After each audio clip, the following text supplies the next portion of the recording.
할렐루야. 오늘도 주님과 동행하는 하루가 되시기를 축복합니다.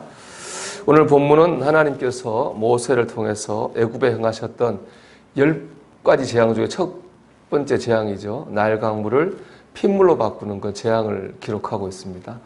하나님의 말씀을 따라 모세가 나일 강가로 나갔습니다. 거기에 바로 왕도 나와 있었습니다. 왜냐하면 나일 강의 신에게 제사하기 위해서입니다. 이집트 사람에게 나일강은 그냥 강이 아닙니다. 신으로 이집트 사람들은 나일강을 받들었습니다. 왜냐하면 그만큼 나일강이 이집트 사람에게 주는 영향이 컸기 때문에 그렇습니다. 나일강물이 이렇게 오면서 흙을 실어 옵니다. 흙이 비옥하거든요. 흙이 쌓여서 밭이 돼요. 그게 작물을 심거든요. 그럼 나일강물이 또 거기다 물을 대줘요. 그럼 아주 작물이 잘 자라서 풍요로움이 생기는 겁니다. 나일강은 이집트 사람에게 풍요로움을 주었어요. 그런가 하면 나일강이 아주 세게 홍수가 날 때가 있습니다. 그럼 많은 사람이 죽고 재산이 쓸려 내려가는 거예요. 이집트 사람들은 그것을 심판이라고 생각했습니다. 이것처럼 나일강은 이집트 사람에게 풍요를 주기도 하고 심판을 주기도 하는 그런 존재였습니다. 그래서 이집트 사람들은 나일강을 크놈이라고 하는 신으로 믿고 받들어 섬겼습니다. 지금 바로 왕이 거기 지금 나일강에 크놈 신에게 제사하러 온 거죠. 근데 모세가 바로 왕이 보는 앞에서 나일강 물을 핏물로 만들어 버렸습니다. 완전히 그 죽은 강으로 만들어 버린 거죠. 여기에는 우리가 어제 이 재앙에는 메시지는 바로 어제 나눈 말씀이에요. 우리 어제 나눴잖아요. 나를 여호와인 줄 알리라. 이게 바로 이 재앙의 메시지입니다. 우리 17절에 보면 이렇게 나와 있죠. 여호와가 이같이 이르노니 내가 이로 말미암아 나를 여호와인 줄 알리라. 이 재앙을 통해서 하나님을 하나님으로 알 거라는 겁니다. 나일강이 신이 아니죠. 나일강이 신처럼 보일지 모르지만 그 나일강을 만드시는 분은 하나님이십니다. 하나님은 나일강을 죽게 하실 수도 있고 살게 하실 수도 있습니다. 그렇기 때문에 하나님이 하나님이라는 것입니다. 앞으로 이 나를 여호와인 줄 알리라. 우리가 재앙을 보면서 계속 우리가 마음에 새게 될 메시지입니다. 이로 말미암아 너희가 나를 여호와인 줄 알리라는 것이죠. 오늘 제가 여러분과 나누고자 하는 하나님의 음성은 14절에 있습니다. 우리 14절 말씀 보면 이렇게 되어 있죠. 여호와께서 모세에게 이르시되 바로의 마음이 완강하여 백성 보내기를 거절하는도다. 이 말씀이 재앙의 시작이에요. 여러분, 왜 나일 강물이 핏물로 변하는 재앙이 임하였습니까? 바로 왕이 이스라엘 백성을 보내라는 하나님의 말씀을 불순종했기 때문에 그렇습니다. 하나님을 하나님으로 인정하지 않았기 때문에 그렇습니다. 만약에 바로 왕이 하나님을 인정하고 하나님 말씀에 순종했다면 이 재앙은 임하지 않았을 것입니다. 그렇기 때문에 재앙은 하나님을 인정하지 않는 불순종하는 마음으로부터 시작이 되는 겁니다. 어떤 재앙보다 무서운 것은 바로 뭐냐?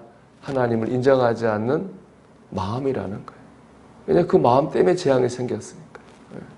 이걸 보여주는 것이 오늘 본문 22절의 말씀이에요.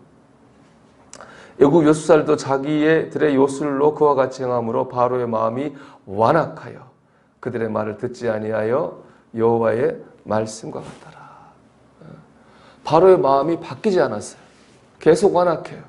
왜냐하면 애굽의 요술사들도 물을 피로 바꿀 수 있는 그런 재능이 있거든요. 그걸 봐서 그런지 마음이 조금도 변하지 않고 여전히 완악했습니다.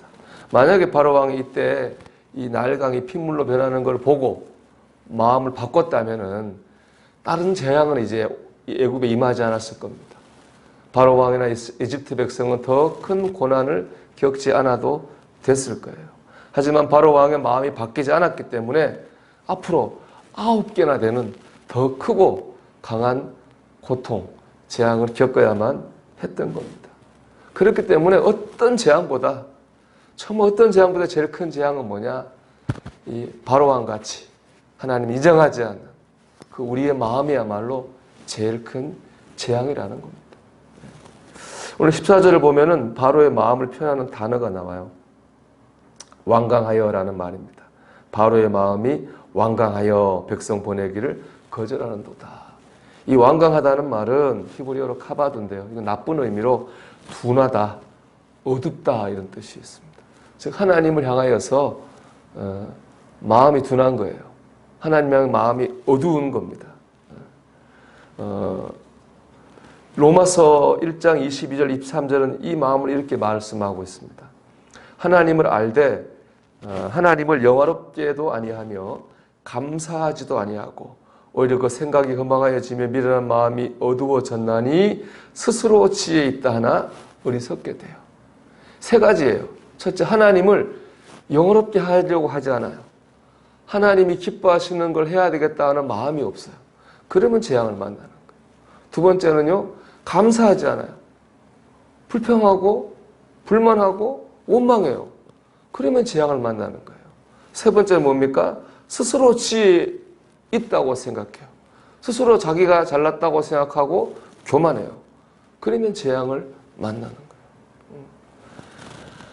하나님을 기쁘시게 하지 않는 이기적인 마음, 불평과 원망, 교만 이런 마음들이 재앙을 불러오는 거예요. 그럼 반대도 생각할 수 있죠. 이 마음과 반대로 하면 재앙을 만나지 않아요. 재앙을 만났다가도 이 마음과 반대가 되면 재앙이 물러가는 겁니다. 어떻게 되는 거예요? 하나님을 영화롭게 하고자 하는 마음이에요. 하나님을 기쁘시게 해야 되겠다는 마음이 있을 때 재앙이 물러가는 거예요. 감사할 때, 겸손히 하나님 의지할 때, 그때 재앙이 물러가게 되는 겁니다. 여러분, 우리가